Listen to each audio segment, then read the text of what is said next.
Das Thumbnail vor dem Video zeigt da einen Radfahrer, wie er an einer 400-Kilometer-Grenze gegen eine visuelle Glaswand fährt und daran scheitert. Ja, weiter hinten ist zu sehen, das Ziel könnte ja auch sein, 600 Kilometer zu fahren. Wie komme ich da nun drauf? Denn meine These ist, dass es genug von uns Randonneuren gibt, die also nachweislich 600 oder mehr durchfahren können, nach kürzeren Brevets nicht in der Lage wären, dass die nochmal 200 beim 400er oder dann 300er nach einem 300er ranhängen würden, obwohl sie ja 600 oder mehr fahren könnten. Und habe mich gefragt, wie kommt das dazu? Weil ich hatte einige kürzere Brevets, also teilweise 200er, die sind ja in der Regel früher im Jahr. Da ist das Wetter dann teilweise nicht schön, also kalt mit Regen und sehr viel Wind. Dann gibt es vielleicht noch Pannen und so weiter. Und habe da teilweise das so erlebt bei mir selber, dass ich heilfroh, als ich bei diesen kürzeren Brevets dann endlich mal am Ziel war und hätte also keine Lust, auch nur 50 Kilometer weiter zu fahren. Da fiel irgendwas in mir ab und sagte, nee, also das reicht mir. Ich will nach Hause,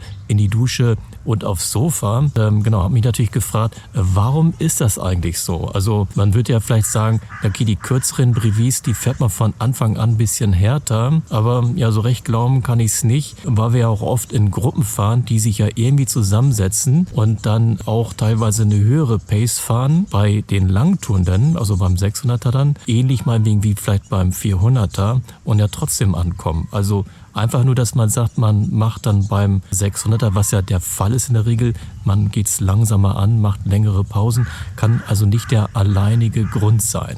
Und nach dem Modell von Tim Noack agiert das Gehirn dann als Sicherheitsbeauftragter, der von Anfang an, dann, wir wissen ja vorher, wir werden 400 fahren oder 300 fahren und der gibt dann die Reserven so frei, ohne dass wir das bewusst wahrnehmen, was wir dann für diese Distanz dann ausgeben können und behält dann in der Regel so 30% der Energie, die der Körper noch abgeben könnte, behält er dann als Sicherheitsreserve und das ist er dann bereit, auf der Fahrt abzugeben. Und das findet im Unterbewussten statt, da haben wir also nicht wirklich direkten Einfluss drauf. Und wenn wir dann halt mal in Gruppen mitfahren, die eigentlich über unserem Leistungsschnitt sind, dann geht es uns halt, wenn wir es schaffen, dann halt sehr schlecht nachher am Ziel. Dann merken wir, das war über dem Soll. Oder ja, man fällt aus der Gruppe raus und sie schließt sich dann einer langsameren Gruppe an. Ja, also das Modell lässt sich auch ganz gut vielleicht mit so 2 Kerzen darstellen, wo also die eine Kerze abgebrannt ist, wenn man im Ziel ist. Also warum klappt das 600er Brevet, aber bei einem 400er ist dann bei Kilometer 400 manchmal Schluss? Die Antwort ist ziemlich simpel, also das macht dein Gehirn. Und hier gibt es einen Tim Noakes, der nennt das Teleoantizipation. Stell dir 2 Kerzen vor, die 400er Kerze brennt von Anfang an richtig hell, dein Gehirn plant genau, nach 400 Kilometern ist Feierabend und wenn du versuchst spontan was dran zu hängen, dann klappt das nicht. Also da ist der Docht einfach weg und das Licht ist aus. Und beim 600er weiß dein Kopf sofort, wir haben ja irgendwie was bei 30 Stunden vor uns. Er drosselt also das Tempo, brennt sparsamer und bei Kilometer 400 haben wir immer noch ordentlich Kerzenwachs und Docht vor uns, also genug, um den Rest und in die Nacht nachher noch reinzufahren und uns ans Ziel zu bringen. Und dein Gehirn, den kann man sich so vorstellen wie so ein Sicherheitschef deiner Biologie. Also wenn du das 400er Ziel im Kopf hast, zieht es bei Kilometer 400 dann die Notbremse, also ein Veto und kommst nicht mehr weiter. Also das klappt einfach nicht. Also nicht, weil deine Muskeln leer sind, sondern weil dein Kopf den Zugriff sperrt. Und wie verhält sich das nun, wenn wir durch Zufall in einer sehr leistungsstarken Gruppe landen und also wir ständig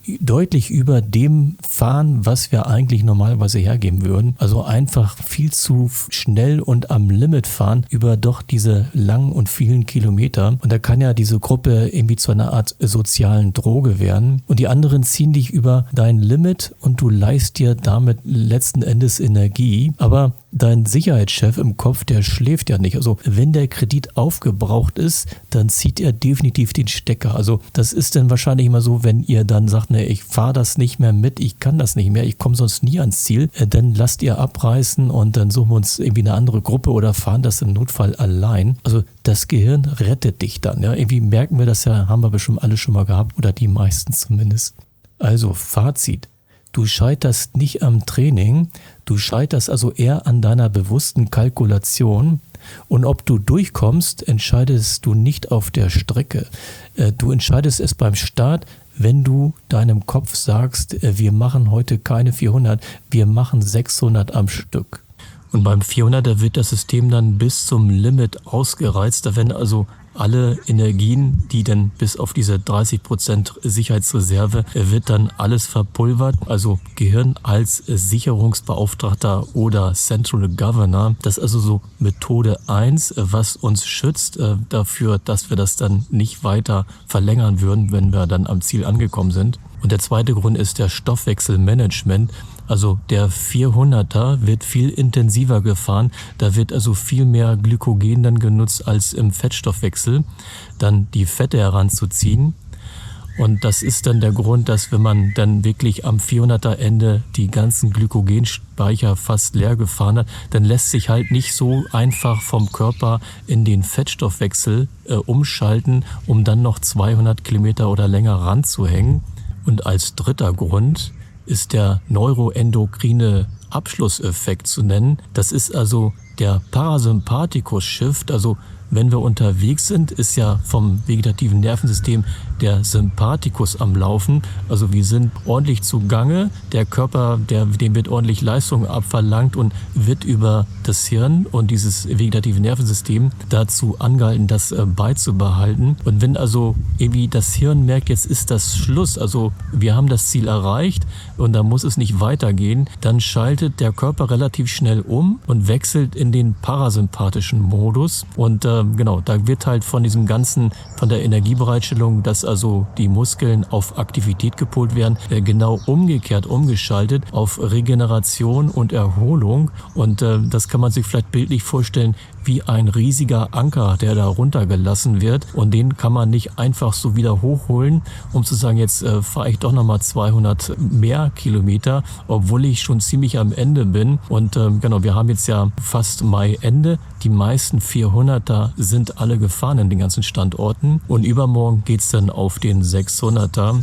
Und da bin ich gespannt, ob dann wieder alles so weit klappt, dass von vornherein der Körper weiß, es werden 600 werden und es gibt vorher keinen Einbruch bei den 400 oder sowas, wie ich es oft bei mir hatte, dass ich nach den 400 wirklich so erledigt war, dass ich sagte, also ich höre auf, ich mache Stopp, ich will nach Haus, was dann ja auch einfach ist. Auto ist in der Nähe oder zumindest die Abfahrt ist geplant und beim 600er geht das ja nicht. Da ist dann eine aufwendige Rückreise zu planen, irgendwie mit der Bahn und genau, da hatte ich auch noch nie diesen Wunsch zu sagen, jetzt fällt der Anker, jetzt will ich nicht mehr. Das ist eigentlich, obwohl ich in Gruppen mitfahre, teilweise deutlich über meinem Limit dann bin, habe ich es bislang dann immer ins Ziel geschafft und auch relativ gut. Also ich war oft bei kürzeren Touren, also teilweise 200, 300 und auch bei 400ern, insbesondere bei schlechten Wetterbedingungen, wirklich so erledigt. Da war ich also bei fast allen 600ern, die ich bislang gefahren bin, da war ich also bei den Ende oder beim Ende vom 600er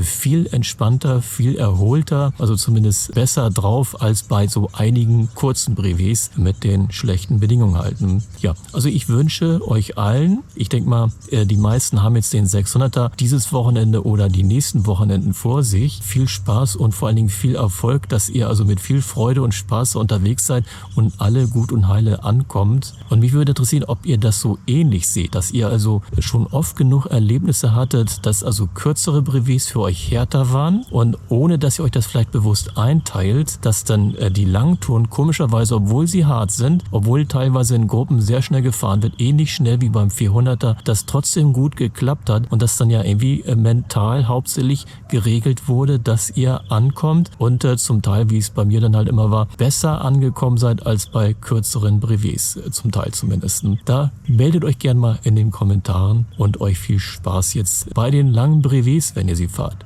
Tschüss!